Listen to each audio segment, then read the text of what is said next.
Welcome to the Art of Procurement podcast with your host, Philip Eidson. Here, thought leaders share the trends, strategies, and tactics that you can use to elevate the role of procurement and your career. Hi there, everybody. Welcome to another Art of Procurement Friday show. So today I'm going to talk about direct procurement specifically, and the inspiration for today's show was a question that I received recently from a US-based lister, and it was on the subject of direct procurement. But what I'm also going to do is just follow that up with another question that I was asked to answer by CIPS Supply Management magazine on a similar topic, and that one was about the difference that someone with a career in indirect procurement should be aware of as they transition into a direct procurement role. Before I do go into those questions, I did want to remind you that I recently published a report called The 21 Tips to help you secure your dream procurement job. So the report is really just a summary of the tips that cover the entire job search process, and it was compiled from Art of Procurement interviews with procurement recruiters. It's been a really good hit so far, so if you haven't got a copy and would like to download the report, then just go to artofprocurement.com/21tips. That's artofprocurement.com/21tips. Okay, so the first question of the two questions I wanted to answer today, I'll paraphrase it to protect the innocent. But the challenge that the listener is having is that the vast majority of spend within their organization is indirect spend. However, they have a small and growing direct spend that supports a strategic product. But because the spend is low, the listener's procurement leaders are really hesitant to invest the resources that our listener feels is necessary to be able to manage that direct spend more strategically.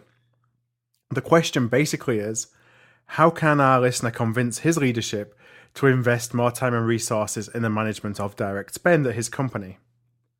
So just to back up a little bit before I go into the question itself, just give a little bit of context on the difference between direct and indirect spend. So essentially, direct spend is managing suppliers that provide products or services that go into a product or into an end item that the company then sells onto its consumers. And this will show up under the financials under a cost of goods sold. On the flip side, indirect spend is managing suppliers that provide products and services that help the company operate on a day-to-day basis. And that spend will typically show up in the financials under SG&A, so selling, general, and administrative expenses. So the challenge that our listener has is actually unusual in my experience. Rightly or wrongly, a lot of organizations that have both COGS and SG&A related spend, so indirect and direct spend, they typically dedicate more resources to direct spend than indirect spend, or at least that's the case in the US. What's interesting actually to me is that when I worked in Europe, sometimes it's the other way around. Sometimes indirect is invested in more, but in the US, it's definitely typically that more resources are dedicated to direct spend than indirect spend.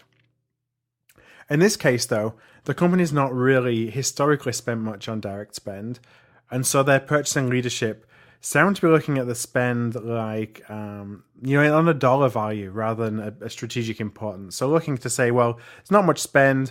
We're not going to dedicate much time to manage, or much time to invest in resources to manage more strategically.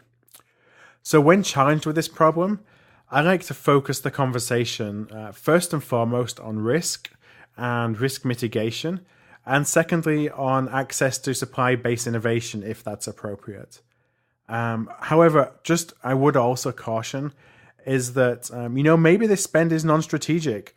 If it's a commodity product, it has low switching costs between suppliers with short lead times, that any switching and any risk events aren't going to be material to the business and aren't going to even be seen to the consumer, then you're going to be facing a losing battle. So the first couple of questions to ask when considering an argument to your leadership would be, first, how quickly and at what cost would you be able to switch away from the direct suppliers in question? Second is, in that event, would it impact the consumers of your end product? Third is, assuming that you did not want to switch suppliers, would performance issues be visible to your consumers? And lastly, Are you at risk of price increases that may have a material impact on the profitability of the end product? And I think those questions as starters, as you answer them, they're going to give you a good indication as whether you would have a case for dedicating more resources to the management of that spend. I really see there being two pillars to the management of risk in this instance. So first, you need to be able to invest the time in understanding the marketplace, developing business continuity strategies, and putting in place some proactive risk monitoring activities just to make sure that you stay one step of the game so that you see any risks as they're heading towards you, and so you can be proactive in managing them rather than reactive. And the second pillar is building stronger and more collaborative supplier relationships. On that point of collaborative supplier relationships, that's actually something that Alex Short of Visible talked about in episode 24 that went live earlier this week. So in areas of spend where the suppliers are key to your success, key to your operational success, then I think you really need to be developing and implementing customer of choice strategies. To build a customer of choice strategy, that requires significant investment of time, but it also helps you stay ahead of a number of risks, both because you have better communication with the supplier, so you can see risks coming, but also because you're in a preferred position should the risk occur and the supplier have to decide which company they want to kind of dedicate the most resources to or provide product or service to in case there's a constrained supply. Another benefit of building this customer of choice relationship is getting early access to your supplier's innovation. And that can really have a big impact on your competitiveness in a marketplace, just assuming and so long as you're relying on innovations that come from outside your company to bring new products to market. So in some industries, this is really relevant. You're really looking at your supply base's innovation to integrate into your end items for you to get first to market with those new products, new innovations. A lot of the manufacturing space is like that. But there's other industries where that truly isn't relevant, so that may not be even worth an argument. And frankly, I'm not sure whether that is the case or isn't the case in the industry that the listener works in.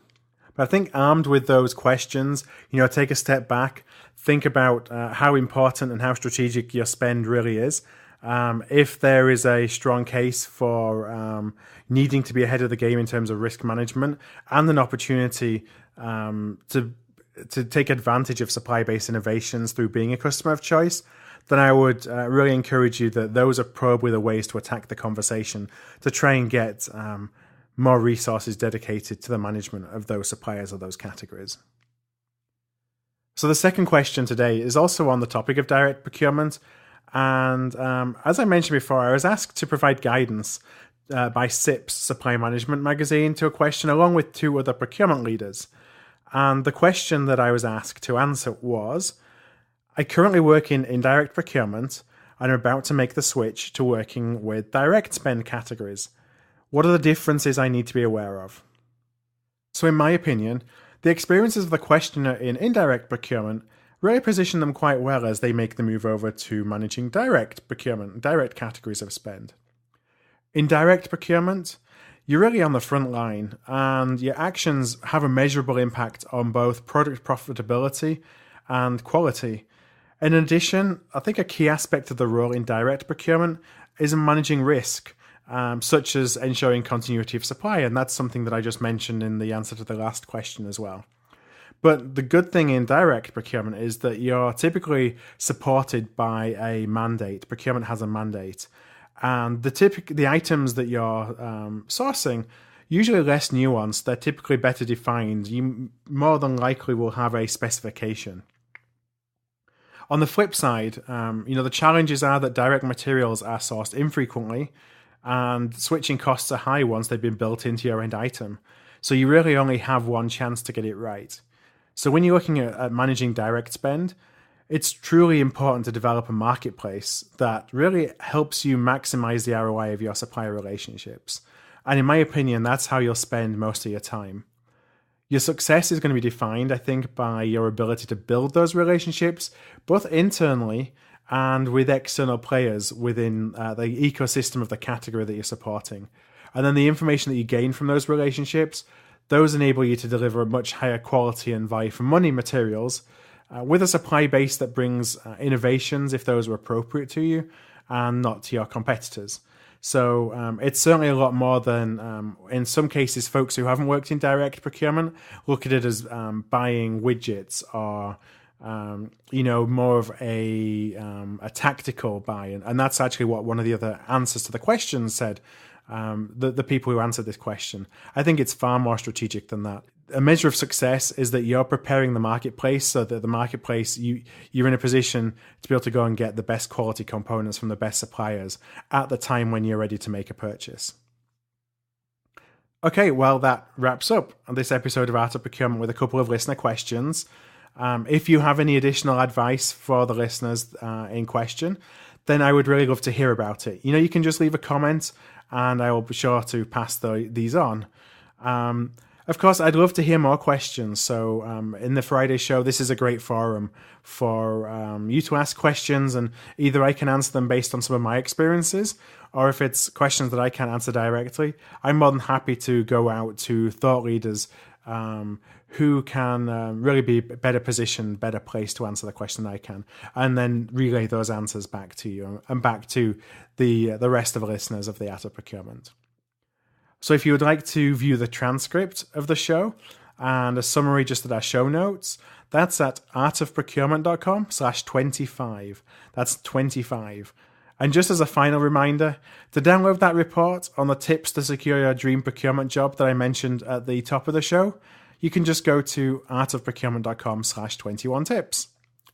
Okay, well, thanks a lot for listening once again.